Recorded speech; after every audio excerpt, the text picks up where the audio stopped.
Hello friends, welcome to Priyadarshini food court. ఈరోజు potato curry చేయబోతున్నామండి. చాలా అంటే చాలా టేస్టీగా ఉంటుంది.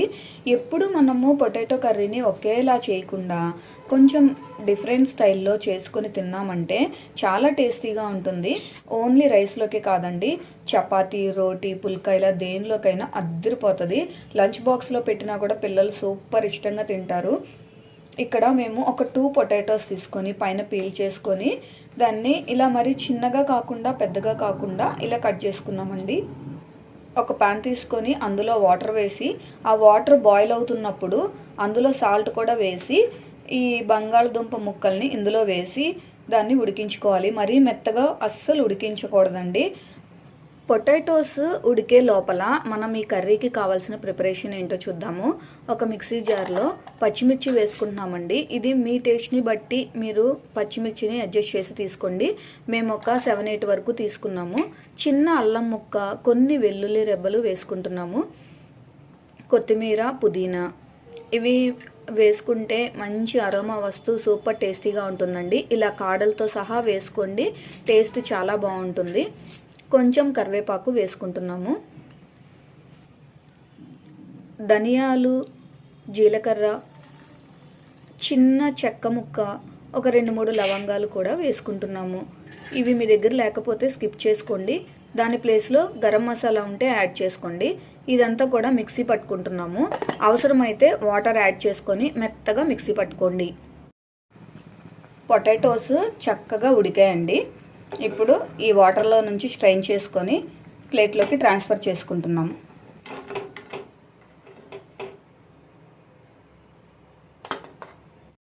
స్టవ్ ఆన్ చేసుకొని ఇదే ప్యాన్లో తగినంత ఆయిల్ వేసుకుంటున్నాము. ఆయిల్ హీట్ అయిన తర్వాత ఒక ఆనియన్ కట్ చేసి వేసుకుంటున్నాము. చాలామంది మన వీడియోస్ చూస్తున్నారు కానీ ఇంకా ప్రియదర్శిని ఫుడ్ కోర్ట్ ఛానల్ని సబ్స్క్రైబ్ చేసుకోలేదండి. తప్పకుండా సబ్స్క్రైబ్ చేసుకోండి. అలాగే ఈ రెసిపీ నచ్చితే వీడియోని లైక్ చేయండి. కొంచెం పసుపు వేసుకుంటున్నాం, కొంచెం సాల్ట్. ఆనియన్స్ కొంచెం ఫ్రై అయిన తర్వాత మనం ముందుగా రెడీ చేసుకున్న ఈ పేస్ట్ని ఇందులో వేసుకుంటున్నామండి. ఆనియన్స్ మరీ వేగాల్సిన అవసరం అయితే లేదు. ఇందులో మనము కొత్తిమీర, పుదీనా, కరివేపాకు అన్నీ వేసి పేస్ట్ చేసాం కాబట్టి చాలామంది కొత్తిమీరని, కరివేపాకుని అన్నీ రైస్ తినేటప్పుడు పక్కన పెట్టేస్తూ ఉంటారు కదా. ఇందులో అయితే అలా పక్కన పెట్టే ఛాన్సే ఉండదు కాబట్టి ఇలా తినడం చాలా హెల్త్కి మంచిదండి. ఈ పేస్ట్ అంతా కూడా ఆయిల్ సపరేట్ అయ్యే వరకు మధ్య మధ్యలో కలుపుకుంటూ కొంచెం సేపు ఇలా వేగనివ్వాలి. చూడండి, ఈ గ్రేవీ అంతా కూడా చక్కగా ఉడికి ఈ ఆయిల్ అంతా పైకి తేలింది. మనం ముందుగా ఉడికించి పక్కన పెట్టుకున్న ఈ బంగాళదుంప ముక్కల్ని ఇందులో వేసుకుంటున్నాము. కొంచెం సాల్ట్ కూడా యాడ్ చేసుకుంటున్నాము. ఒక 2 మినిట్స్ మగ్గించుకుందాం.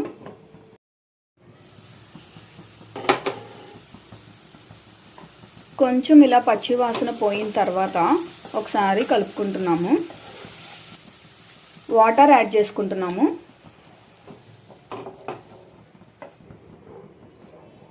చూడండి ఎంత కలర్ఫుల్గా, అసలు చాలా డిఫరెంట్గా ఉంది కదా. టేస్ట్ కూడా అంతే అద్భుతంగా ఉంటుంది. మూత పెట్టి కొంచెం సేపు ఉడికించుకుందాం, ఈ వాటర్ అంతా దగ్గర పడే వరకు.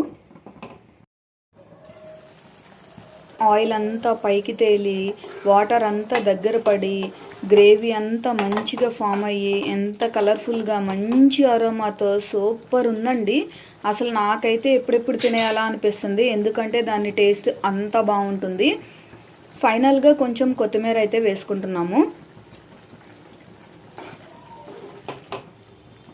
ఒక్కసారి కానీ తిన్నారు అంటే అసలు ఎప్పటికీ విడిచిపెట్టరండి. ఈ టేస్ట్ అంత అద్భుతంగా ఉంటుంది. ఇది వేడి వేడి రైస్లో కొంచెం వేసుకొని తింటే ఎవరైనా ఆహా అనాల్సిందే. ఒక్క 2 మినిట్స్ మగ్గించుకుందాం. గుమగుమలాడే బంగాళదుంప కూర రెడీ అయింది కదండి. ఫైనల్గా స్టవ్ ఆఫ్ చేసుకొని సర్వింగ్ బౌల్లోకి తీసుకుందాము. ఇది వేడి వేడి రైస్లోకి మాత్రమే కాదండి, రోటీలోకి చపాతీలోకి అస్సలు నెక్స్ట్ లెవెల్ ఉంటుంది. మంచి గ్రేవీగా ఉంది కదా, రైస్లోకి బాగా కలుస్తుంది. చాలా చాలా బాగుంటుందండి. రెగ్యులర్గా చేసే పొటాటో కర్రీస్ కాకుండా అప్పుడప్పుడు ఇలా డిఫరెంట్గా చేసుకొని మంచి టేస్ట్ని ఎంజాయ్ చేయొచ్చు. మీరందరూ తప్పకుండా మా ప్రాసెస్లో ట్రై చేయండి. ట్రై చేసి మీకు టేస్ట్ ఎలా అనిపించిందో మాకు కామెంట్ చేయండి. ఈ రెసిపీ మీకు నచ్చితే ఈ వీడియోని లైక్ చేయండి, షేర్ చేయండి, మా ఛానల్ని తప్పకుండా సబ్స్క్రైబ్ చేయండి.